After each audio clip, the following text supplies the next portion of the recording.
I'm Jon. And we are pleased to have with us tonight our guest, Jeff Mudgett. Jeff, how are you doing?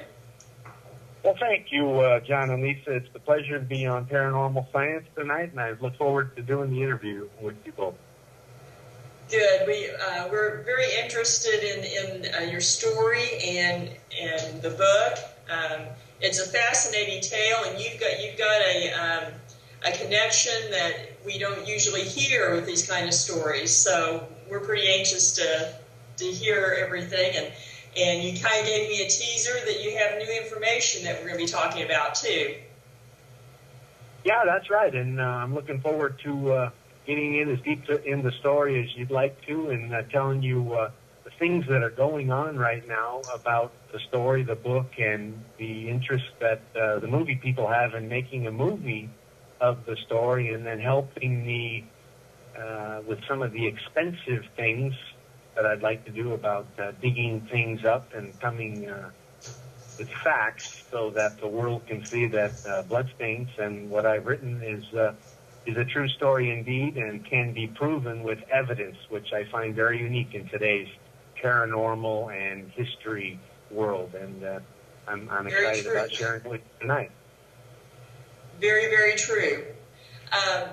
For those of our viewers who are not familiar with you, go ahead and give them a little rundown about your connection to the story and what we're talking about. I don't want to steal your thunder.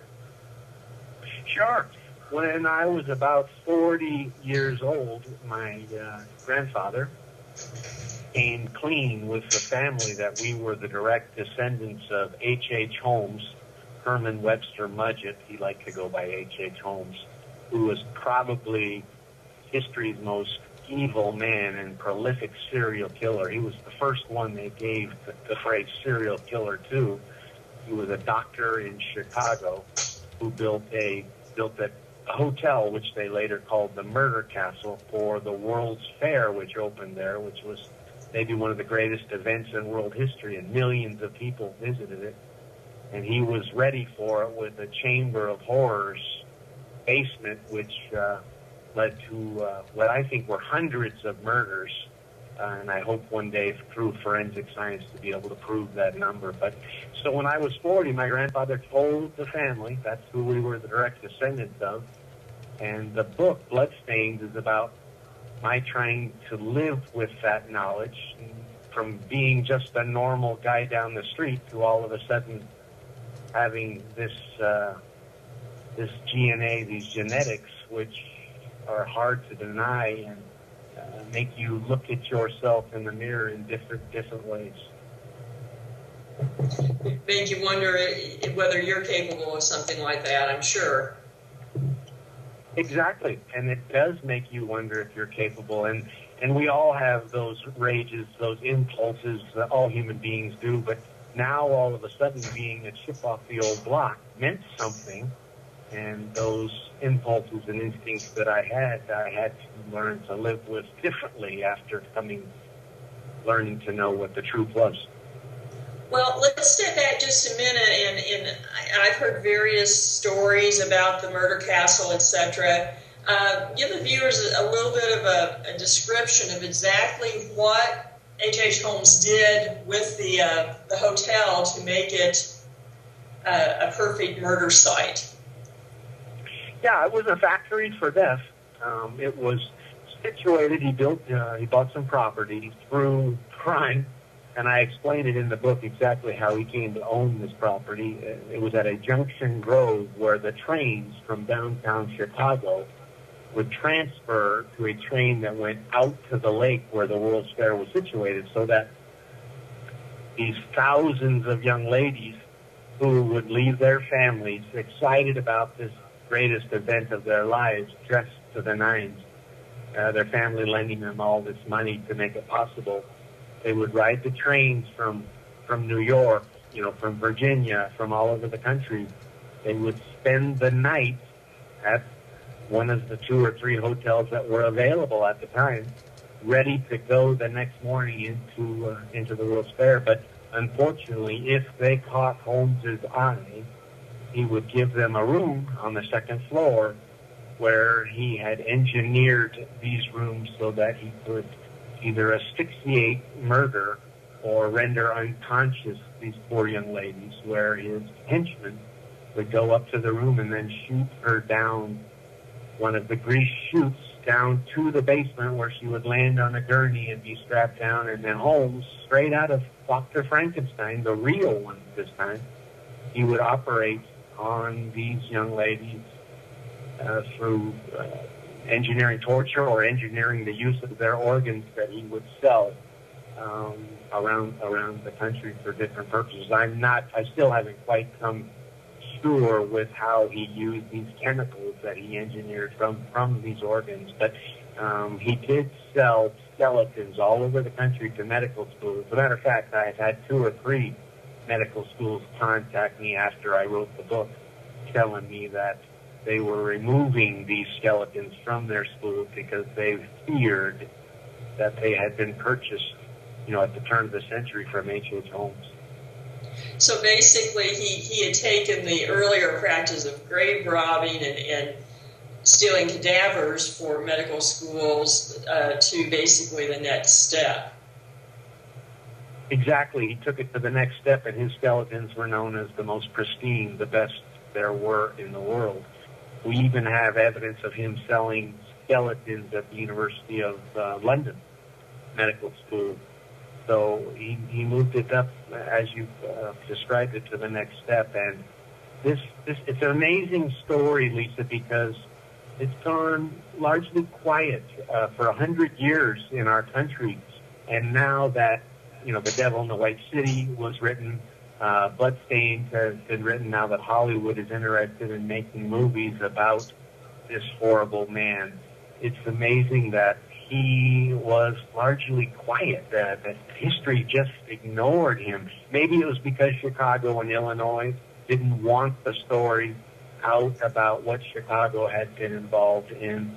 Maybe the country didn't want it, but now that we're being able to describe the truth of the story and look through the evidence, that we get a new piece of evidence about him every day almost on my website or on Facebook or Twitter, so that it never stops. We learn something every day. It's a story that we need to dig into. Sorry for the terrible use of words, but we need to dig into it more and learn exactly what this was, because I think what fascinates me the most is it gives us the outer limits, the boundaries of what human being is capable of on the wrong side. And I think that's the knowledge that all of us need to know in order to decide many of the decisions our government and we have, in the law, to decide whether human beings can be saved once they commit these horrible crimes like he did or not, and that we need to just move to that next step and move on with life in our society without them. Very interesting. Now, did he stand trial? Oh, yeah. His trial was the O.J. Simpson trial of the century. Every newspaper was there. Obviously, there was no television. But I describe it in the book. He had probably one of the highest IQs ever recorded at the University of Michigan. Incredible intellect. He fired his lawyers and conducted his own trial so that some of the techniques he used, and I practice law in California, but some of the techniques he used are still used to teach moot court for prospective lawyers at law school. He was that brilliant.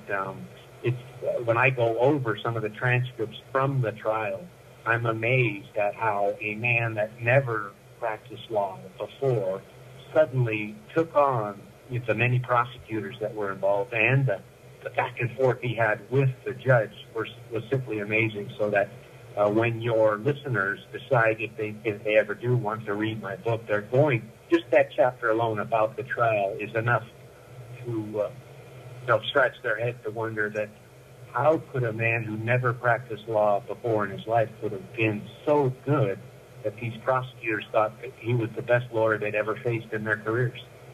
Well, and I can appreciate that, Jeff, because I'm a lawyer by trade as well, so I can appreciate that. So do you think his motive was more monetary or more of a psychological motive? Interesting question. I used to give my opinions to questions like that about Holmes, but quite frankly now, Lisa, his intellect was so high, I'm reluctant to do so because it's another plane, it's another echelon, and I don't think I'm capable of coming up with that, with a valuable opinion about how this man thought. But I'll tell you this, he loved money. He loved wearing the finest clothes. He loved the finest perfumes on his ladies. He had hundreds of them. He traveled to London, to Europe many times on the finest ships, first class all the time. Liquor, food, horses, anything he needed to have in his life was the best of everything. He never saved a dollar. Everything he spent as fast as he could. So he loved, yes, much of it was for monetary purposes, but it wasn't to save money up like so many of the criminals you see now that, hide their money away and dig it into a hole in the grave or in a bank.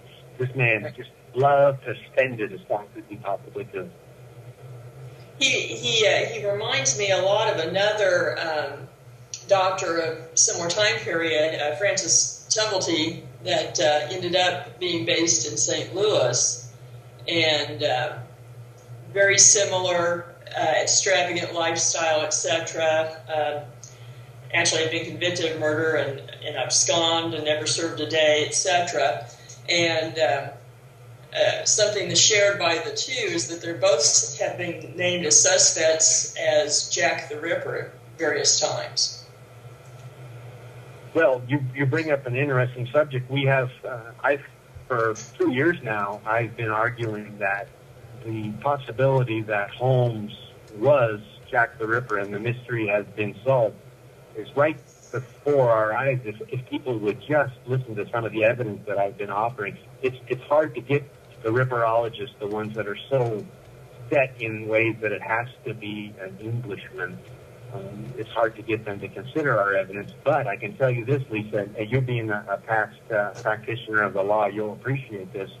In September, we are going to convene a grand jury, and I'm going to act as prosecutor in Philadelphia to present the evidence to a jury, and they're going to vote after I'm finished about whether we've established probable cause that Holmes should have been the number one suspect. So I got to tell you, the opportunity of my lifetime, and I'm very, very excited about it. We've been working on the presentation every day, and hopefully either you or John or Eric has the chance to be there in September in Philadelphia to take part as members of the jury.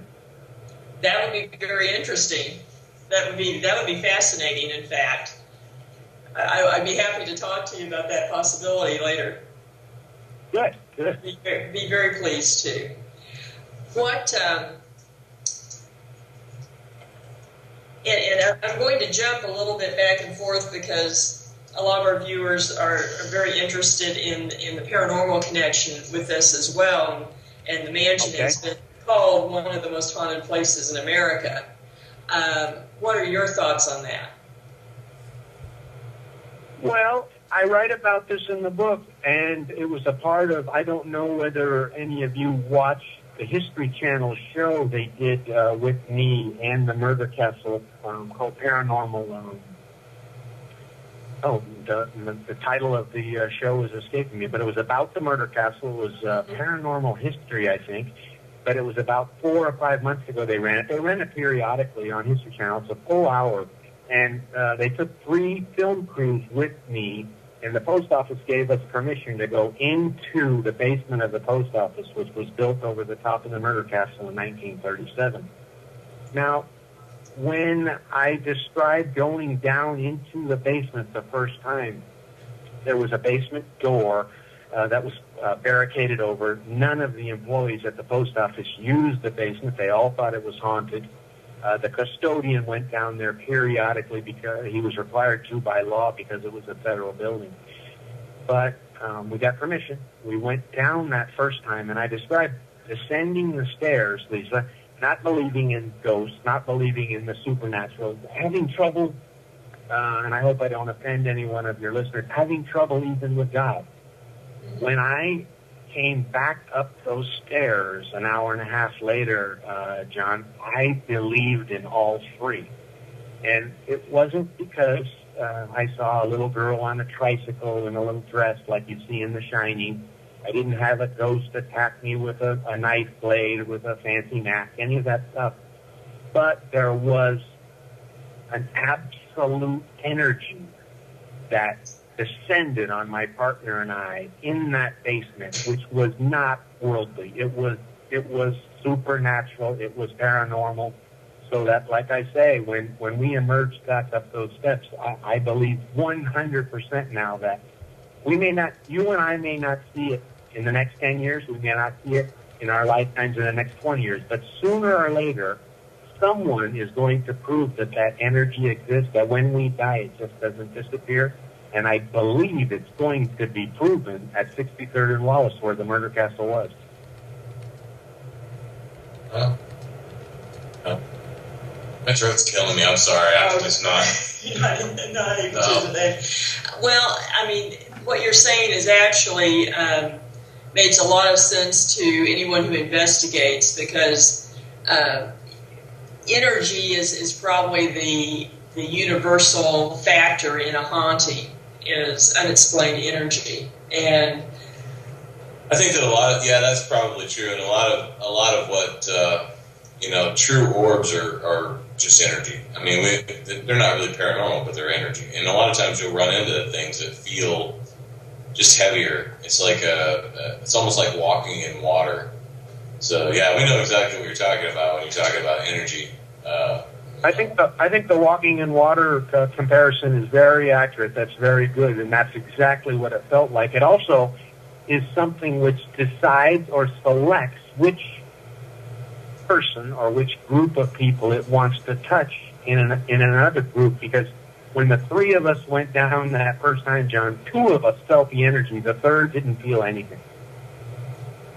Well, I'm a firm believer, and I think, and Jon is too, that spirit recognizes the living who are more aware of spirit. Yeah, who are more sensitive to it, and they will come to you and pretty much drive you crazy sometimes, because they know they can talk to you. Yeah, because sometimes it's almost as if, oh, you're aware of me, so you're a beacon for them. And so I think that's why often some people have an experience where maybe someone else in the room didn't. And I think also your experience is very typical of someone, if you haven't lived with it your entire life, that's usually what happens, is you walk into a situation that suddenly something happens to you, and you may not be able to quantify it, but you know it happened. Google and quantify, right? We've actually had something similar happen on a tour. I had a gentleman come up to me. Everybody in the tour actually heard the footsteps, except this guy. He said, I didn't hear anything. And I think a part of that is fear, and part of that he didn't want to. But, I don't think he was singled out as not being able to hear it, or the spirit not wanting to hear it. But maybe he just didn't want to hear it. So the people that are willing to feel that and to experience what's going on, I think, spirit does have a tendency to, not attach to those people, but talk to them directly, and. Well, and I'm wondering, Jeff, if perhaps you were more open to that kind of experience at that point in your life after learning your ancestry than maybe you would have been 20 years before. That might have been a part of it too. I think you've hit it out of the park with that, because I've always been a left side brain, to tell you the truth. But I developed epilepsy, and as many of your listeners will know, epilepsy tends to give you a recognition of different levels of thought. Now, many neurologists will say that has to do with the condition of your brain and the illness that you're carrying around. I tend to think it makes your brain more open to receiving these types of energies than those who aren't so afflicted. And I consider it lucky that I have the condition, because when we do explore, what is true and what was just legend as far as the home story is concerned, that openness that I have tends to give me a head start but with others that don't, as you say, don't feel that energy, that walking through water that I try to explain in the book. Yeah, it's kind of hard. It's kind of like trying to explain what color feels like. Yeah. That's exactly true. What color feels like. Well said. Yeah, because John and I are both sensitive, and so we do understand that. I just well. cry a lot. I'm really not all that. I'm just sensitive that way. That's just because I pinch him. But yeah, I tend to. I'm a unicorn today, by the way, Jeff. Okay. That's good. We always have some sort of prop sitting around, and today happened to be a unicorn. So John's feeling extra emotional. I feel pretty. But we digress. Let's get a little more serious. This leads into, I think, an interesting, idea of what was your reaction to finding out this connection to H.H. Holmes? I knew I was different. I knew my thought patterns were unique. Nothing, incredibly intellectual, but just the way I envisioned day-to-day occurrences differently from other people. I knew that my family, there were members of my family that did the same. We tended to write it off. I spend the first 2 chapters of the book trying to explain how we tended to write it off. Then when this knowledge emerged, how 2 or 3 of us said, aha, that's why, and that genetic connection, that DNA, there's something to that, because we can feel. Now I can tell you this, no one in my family went down his path. They were all good, law-abiding citizens who made the right choices, so that, and I try to explain this in the book, no matter where you come from, no matter what your DNA or your genetics, no matter what evil was responsible for why you're here today. And let's face it, the reason I'm talking to you here today on the radio is because of decisions H.H. Holmes, the most evil man who ever lived, decided. If he hadn't, I wouldn't be here. So, but my family, even despite those things, they all made the right choices. They were all good American citizens, some war heroes even. So that the book is a good opportunity for me to give listeners a lesson in understanding that, that stuff might give people a crutch, but it doesn't justify bad decisions in our lives. And I tell you what, and I think that's why I was selected to write the book. And I think that's a great message to take, because there's, and as an attorney, there's such the debate of nature versus nurture, and crime running in families, etc. That I think it's good to have that counter argument out there, that instead of just making that assumption. Yeah, no matter what your DNA is, you can change and do something else. I agree with that 100%. Yeah, we all understand the concept of right and wrong. We all do. And while we all might have an edge that we've got to smooth over in life, we know when we make the wrong decision. We know when we make the wrong decision and selection, we go the wrong way. And that's not an excuse that we get to use to justify bad things.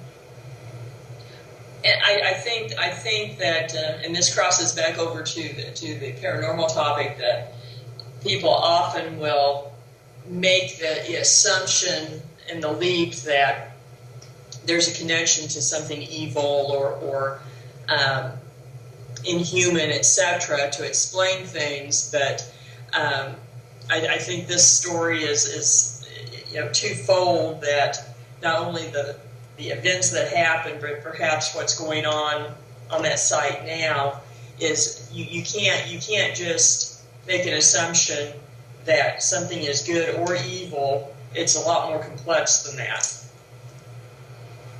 A lot more complex. It's like I'm getting off the track a little bit here, but one of the things that we're looking to do is, and I've sent letters to the Justice Department and to President Obama, is that their decision, not theirs, but long before them, to put concrete over the site where so many innocents were murdered was just wrong without memorializing what happened there.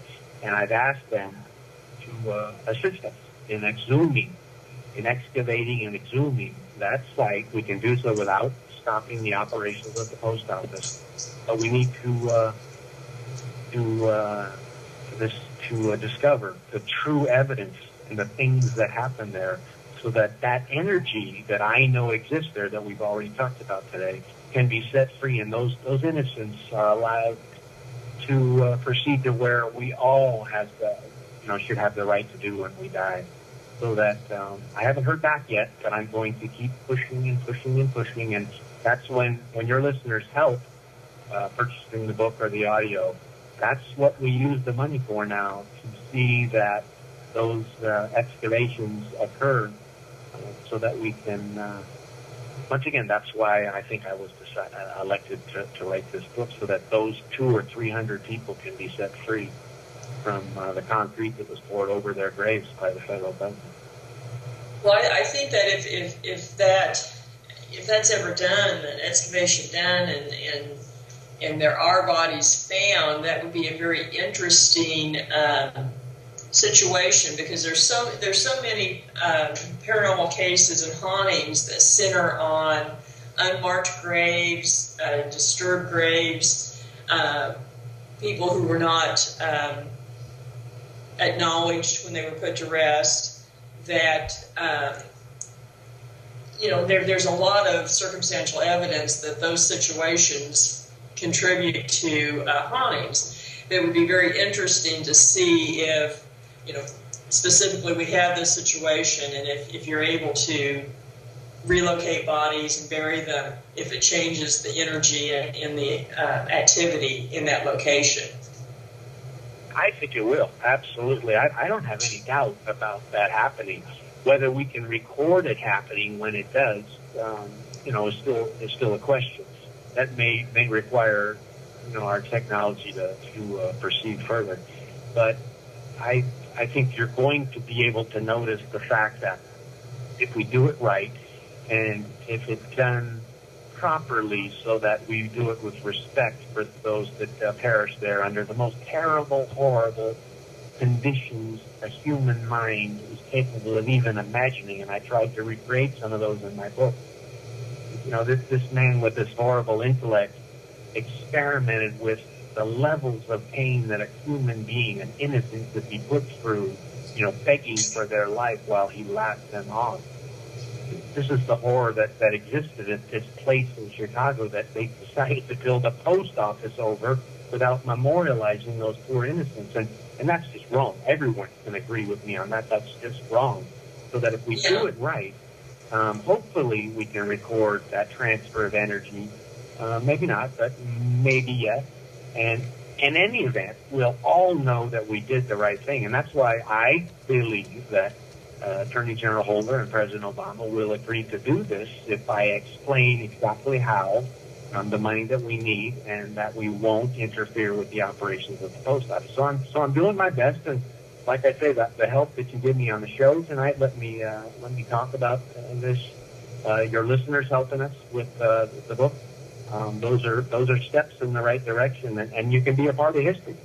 That's what excites me, and hopefully excites you guys on the show, so that you step in and help me further. Well, I'm very fascinated about the possibilities, and even if it's a matter of being able to document an absence of activity afterwards, I mean, that's a step in the right direction for showing that recognizing the deaths makes a difference on the other side. Yes, and the other incident that we're investigating right now and asking for help with, the Smithsonian has said they will help us. We're going to, I don't know if you're familiar with the Holmes story. I described this in the book, but it was said that he was hanged after the trial, that he was executed, hung by the neck until dead. But I have information which tends to indicate that he wasn't, that his guard was hanged in his place. We know where the grave is in Philadelphia, in Pennsylvania. We're trying to get permission. Once again, we need federal permission to excavate the concrete that he was buried in. It's a very interesting story. I'll go into it a little bit for your listeners. But as he came down off the scaffolding, the man had money, and he had given an interview a few days before the hanging by the Hearst Corporation, the biggest news agency in the world back then. And they had paid him $6,000 for this interview. And in return, he had demanded that they bury him. As he came down, he was put into the coffin. The coffin was filled with concrete. It was dragged by a mule team to the graveyard, put into a 10-foot hole, which was then filled with concrete. So, very odd. Very odd, yes. Unfortunately, for the next 10, 20, 30, 40 years, the historians argue about the time level. Anyone who was involved in the arrest, the prosecution, the trial, or the execution that irritated Holmes was either found dead or severely disabled. And this was called the Holmes curse by the New York Times newspaper, which ran it on the front page of the newspapers numerous times. Well, we started digging into, I didn't believe in it. I didn't believe in curses. I started digging backwards, thinking, what if he hadn't been the one executed? What if in that concrete there's someone else? When we researched the history of the execution, many parts of it were strange. So that now we're pretty much 100% sure when we dig that concrete up, we're going to do a DNA comparison of my tissue with what's inside that concrete. The Smithsonian is going to take possession of the remains and supervise it so that it doesn't turn into a what was the newscaster that made a joke of it, the burial excavation that the one with the mustache, I forget his name now. But, Geraldo Rivera. There you go, Geraldo Rivera. We don't want it to turn in. We don't want it to turn into that. So that the Smithsonian said they'd step in and help us with it. They'd make sure it's verified a historical event, and we'll be able to prove that it wasn't him in that concrete at all, and that the Holmes curse was in fact him visiting these people in person for the next period of years. How old was he when he was supposedly executed? He was about 30. Oh, my mind's slipping tonight. I think 32 or 36. Either one is slipping my mind, but it's in the 30s. So he wasn't that old then. So if he survived, he could have done this for quite a long time. Well, exactly. The victims of the curse, I mean, did they die in violent ways, or what? What kind of circumstances to lead to the idea it was a curse? Horribly violent ways. Electrocutions, murders, gunshot, terrible, horrible ways, which tended, when you research each one, it tend to raise your interest and curiosity because of the way Holmes used to think how a joking matter it would have been murdering someone that had irritated him, and how he wanted them to suffer as most they could, realizing that they had messed with the wrong evil man. So that's another part of our story.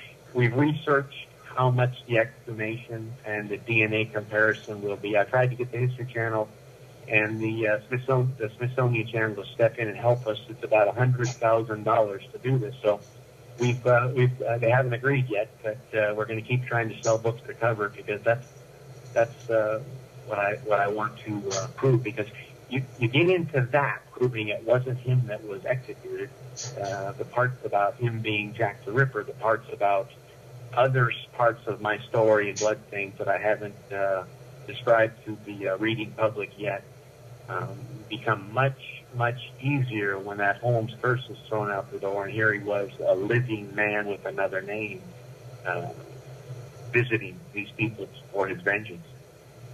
Well, and you said that the theory is that perhaps his guard was the one who was actually executed. Yeah, and there's a whole chapter in the book about how it was possible and how Holmes made it happen with this guard, and how that guard suddenly turned up missing at the prison. So I take it that it's not thought that the guard volunteered for this. No. But Holmes, Lisa, Yeah. when you read, one of his many talents was hypnotism. He had assistants that helped him murder these innocents at the castle, which puts him at another level of other serial killers right off the bat. There's very few that have the ability to have assistants help them in their horrible endeavors. Holmes had 2 or 3 working at the hotel that made his experimentation and his torture of these innocents. I'll give you an example for your listeners. Okay. There was one young lady. Holmes was fascinated with longevity. He obviously wanted to learn how he could make himself live together. He knew it had to do with the hormonal science of the human female. He strapped a young lady to a gurney with racks on each end so that her arms and legs were strapped and stretched for a period of months on this rack. A medieval torture rack, but stretched. And then he impregnated her so that he could see if the child would come out longer. That's the way this man thought. That's the torture he would put his victims through. And that's how little he thought of the pain they suffered. Wow. So, do you when you say that? That's in America. That's in Chicago. That's not often in Russia. That's not often Vladivostok or something Transylvanian. That's in Chicago, in America. And we've never heard of it before in America, in our history books.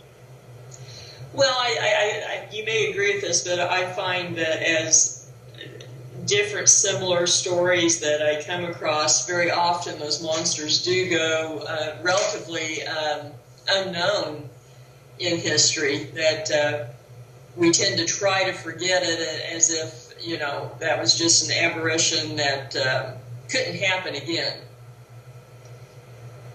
And so it's true, and we tend to dust it off. But Chicago's had a long history of tending to dust off their history. I love Chicago. It's one of my favorite places in the world. But the history of Chicago through time is one of the more fascinating parts of American history altogether. Well, when you say that you tend to almost hypnotize helpers, was this more of almost a cult phenomena, that he had that charismatic power over people? No, he was an actual hypnotist. He had this power.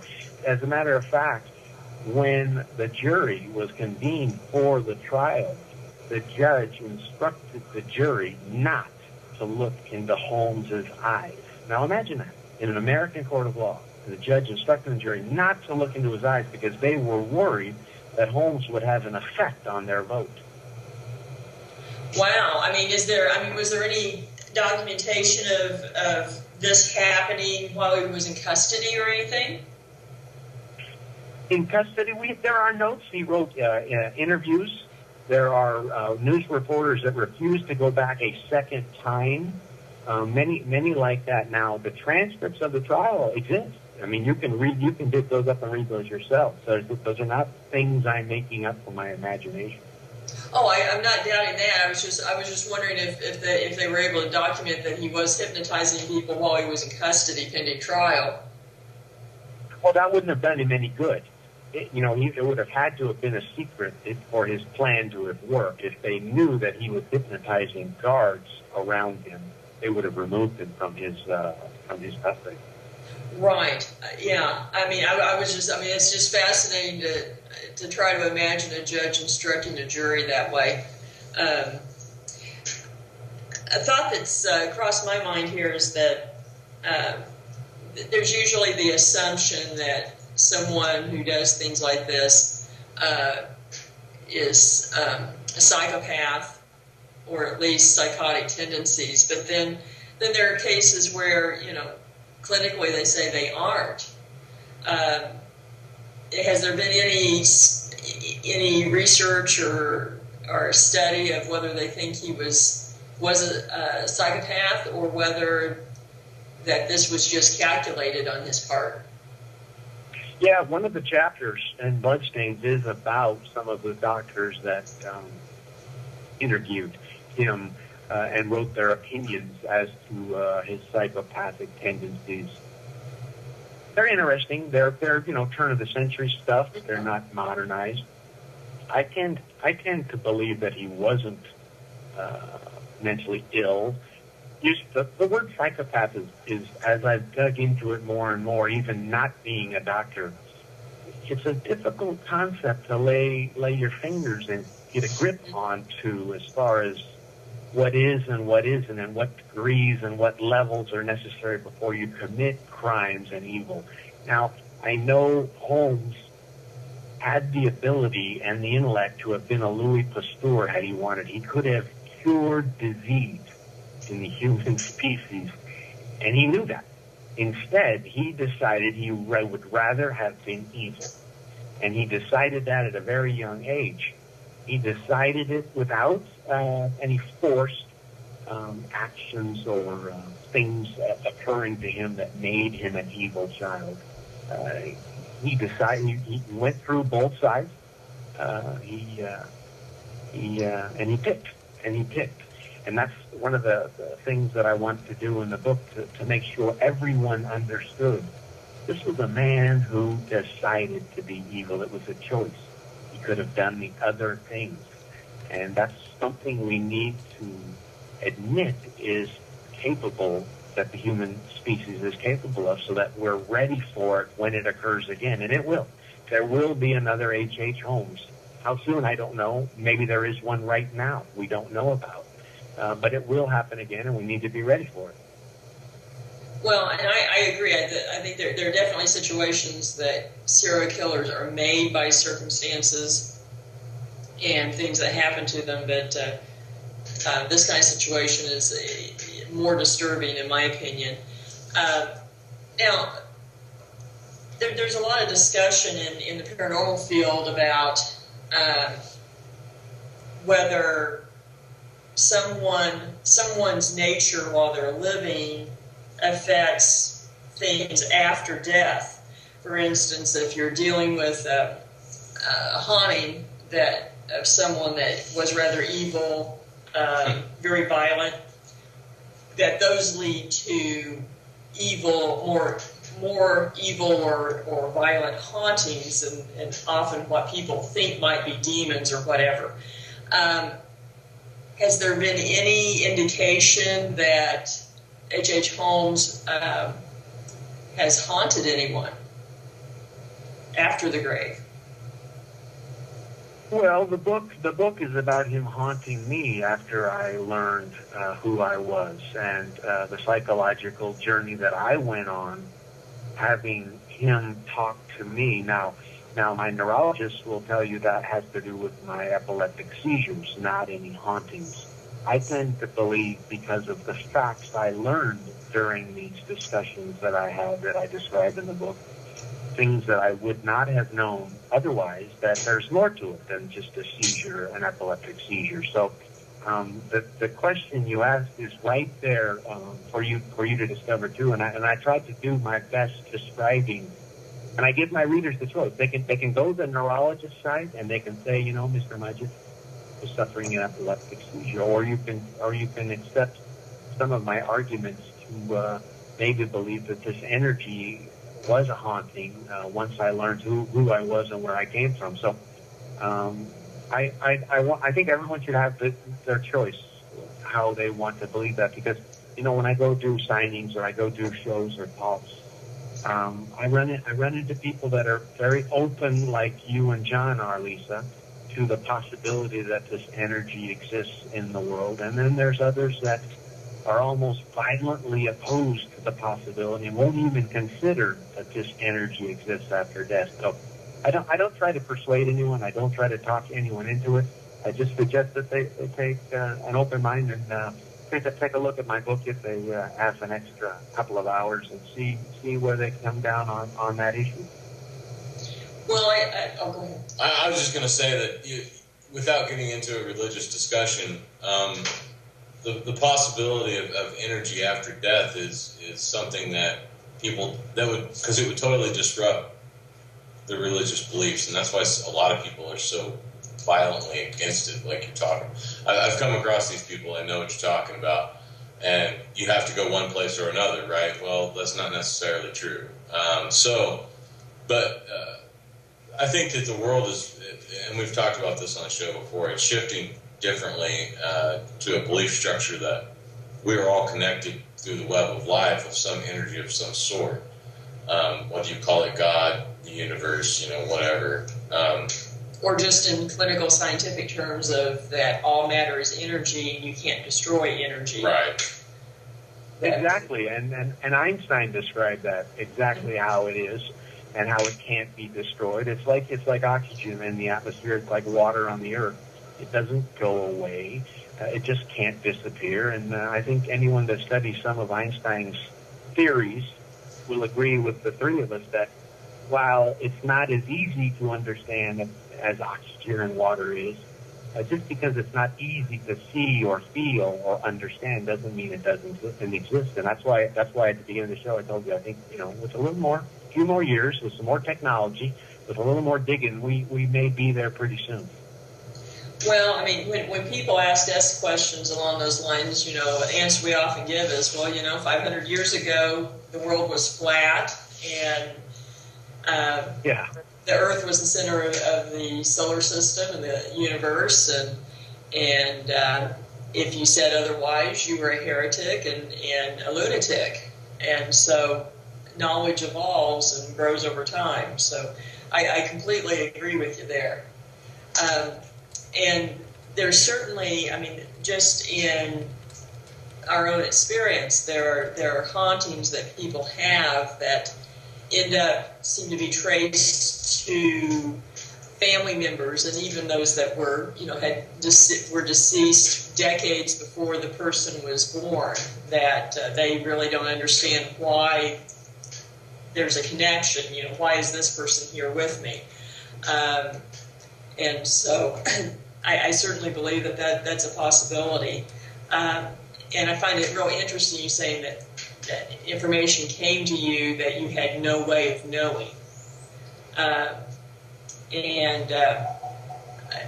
think that's fascinating. And what does that do to you when you're experiencing that? Excellent question, Lisa, because I'm one of the lucky writers that I have right at my fingertips the graveyard in Pennsylvania, the post office in Chicago, 2 or 3 other spots that I describe in the book, that these theories that I have, these opinions with the evidence, circumstantial evidence that I put together, I'll be able to prove whether I'm right or wrong. And very few writers get that chance, historical writers like I've been given the opportunity to produce. So when we dig that concrete up, when we dig the post office up, there will be evidence there either, and it'll be just like this, Lisa, it'll be, okay, Mudgett was a goofball, let's move on to the next, or it will be, holy mackerel, he was right. Now, I know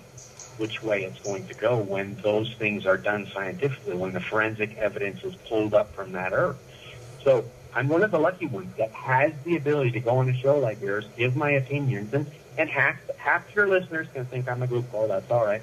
But there will come a time when I'll be able to stand up and tell the world, see, I told you, and this has to do with evidence, and we proved it 100% correct. So I'm excited. It's just a matter of a few more dollars. It's just a matter of maybe President Obama giving us a hand with the federal lands on the post office. So it'll come. We'll get there. But it's just it's an exciting thing for me to contemplate that 100%, yes or no, and we're going to get there.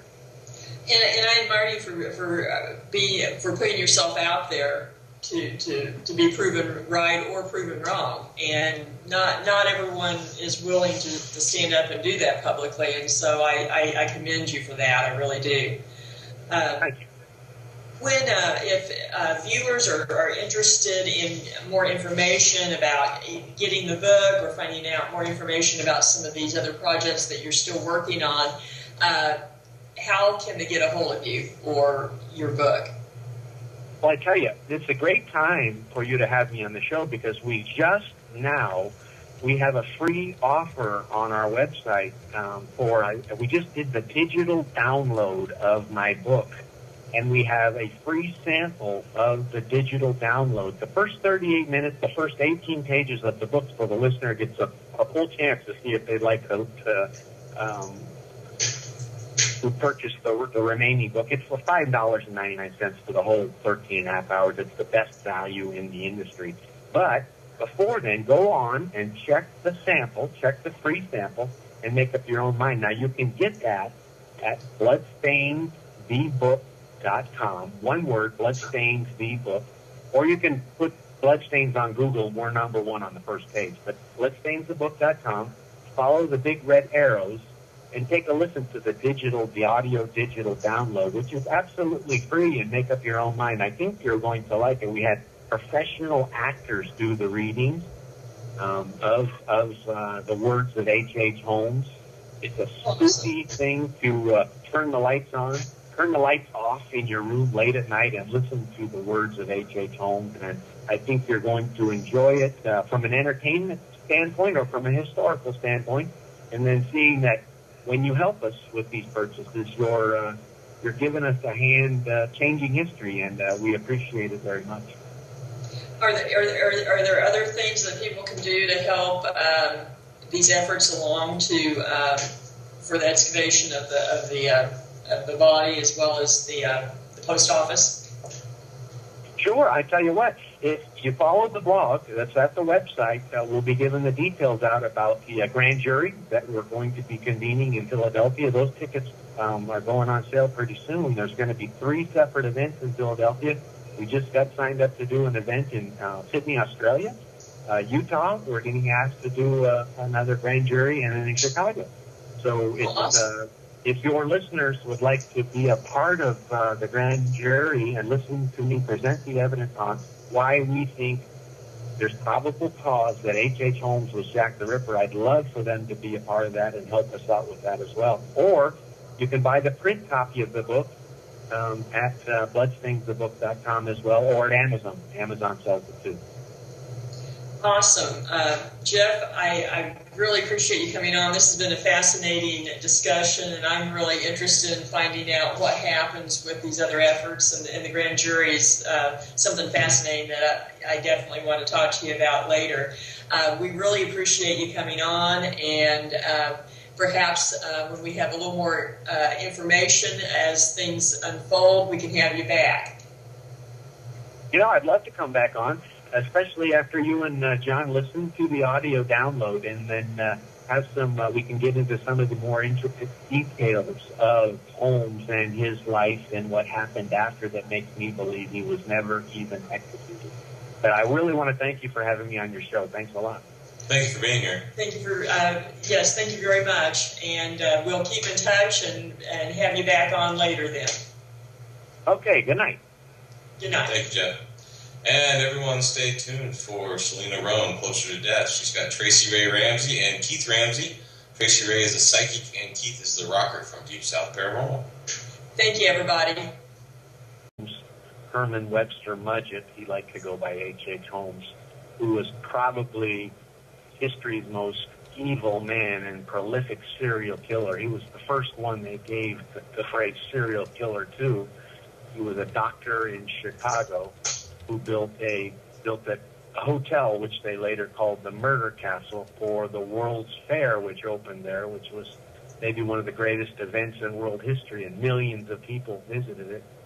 And he was ready for it with a Chamber of Horrors basement, which led to what I think were hundreds of murders. And I hope one day through forensic science to be able to prove that number. But so when I was 40, my grandfather told the family, that's who we were the direct descendants of. And the book, Bloodstains, is about my trying to live with that knowledge, from being just a normal guy down the street to all of a sudden having this DNA, these genetics, which are hard to deny and make you look at yourself in the mirror in different ways. Make you wonder whether you're capable of something like that, I'm sure.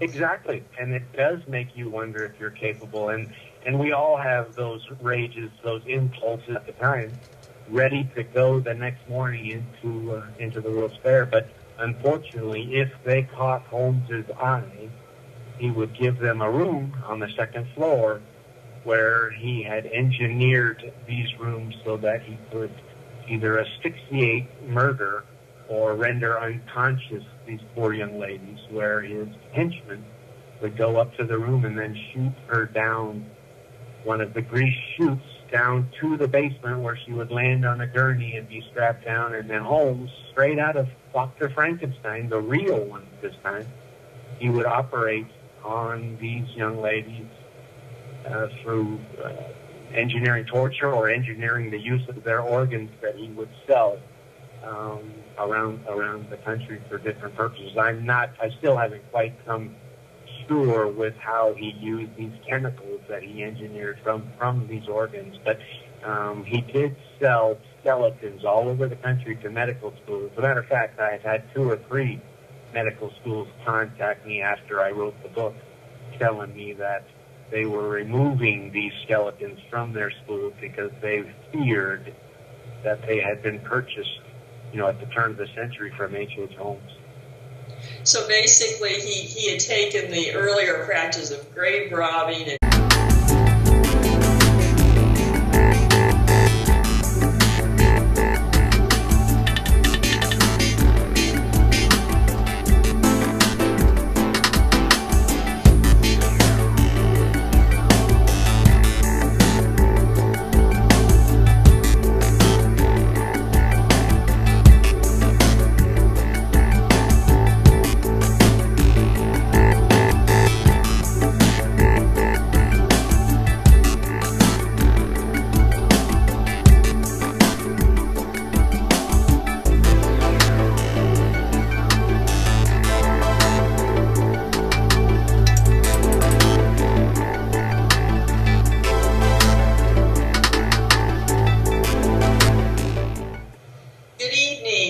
Paranormal Science Lab Live. I'm Lisa. I'm Jon.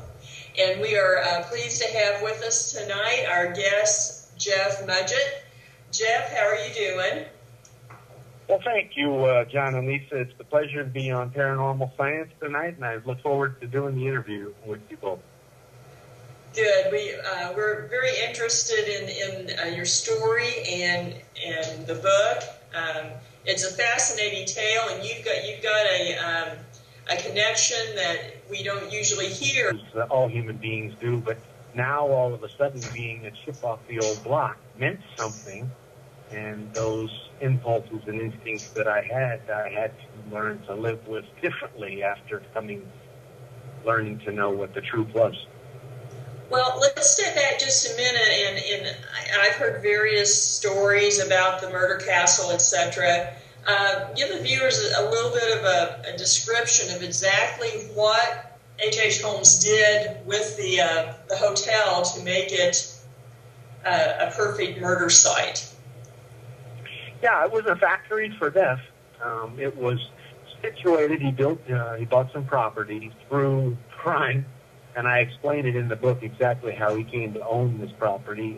It was at a Junction Grove where the trains from downtown Chicago would transfer to a train that went out to the lake where the World's Fair was situated, so that these thousands of young ladies who would leave their families excited about this greatest event of their lives, dressed to the nines, their family lending them all this money to make it possible. They would ride the trains from New York, from Virginia, from all over the country. They would spend the night at one of the 2 or 3 hotels that were available. With these kind of stories, so we're pretty anxious to hear everything, and you kind of gave me a teaser that you have new information that we're going to be talking about too. Yeah, that's right, and I'm looking forward to getting in as deep in the story as you'd like to, and telling you the things that are going on right now about the story, the book, and the interest that the movie people have in making a movie of the story, and then helping me with some of the expensive things that I'd like to do about digging things up and coming with facts so that the world can see that Bloodstains and what I've written is a true story indeed, and can be proven with evidence, which I find very unique in today's paranormal and history world. And I'm excited about sharing it with you tonight. Very, very true. For those of our viewers who are not familiar with you, go ahead and give them a little rundown about your connection to the story and what we're talking about. I don't want to steal your thunder. Sure. When I was about 40 years old, my grandfather came clean with the family that we were the direct descendants of H.H. Holmes.